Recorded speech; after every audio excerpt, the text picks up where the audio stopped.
Viral झालेली audio clip 100% खोटी असल्याचं बबनराव लोणीकर म्हणाले। 15 दिवसांपूर्वी बँकेची बैठक झाली, जे काही व्हायचं ते बैठकीत झालं। व्हायरल ऑडिओ क्लिपवर आमदार लोणीकर यांनी आता स्पष्टीकरण दिले।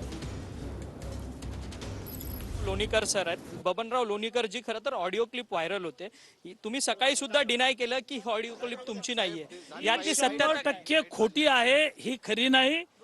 मी सकाळी सांगितलेलं आहे आणि आताही सांगतोय, हे काही खरं नाहीये।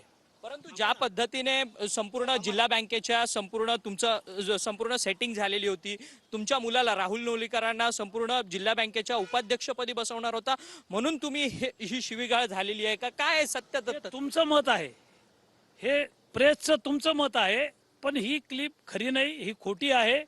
15 दिवसापूर्वी बँकेची निवडणूक होती, बैठकीमध्ये चर्चा झाली, जे काही व्हायचं ते बैठकीत झालंय, क्लिप नाही आहे।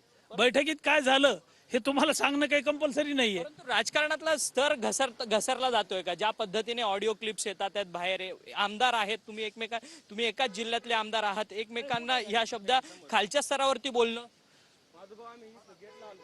क्लिप खोटी आहे, 100% खोटी आहे। मी वारंवार सांगतोय तुम्हाला, या पलीकडे दुसरं काही मला बोलायचं नाही। 15 दिवसापूर्वी जिल्ह्यामध्ये काही प्रॉब्लेम झाले होते, निवडणूक बिनविरोध झाली आणि त्यांनी शब्द पाळला नाही, विषय संपला तो। व्हिडिओ जर्नलिस्ट गणेश मोरेसह अक्षय मंकणी, TV9 मराठी, नागपूर।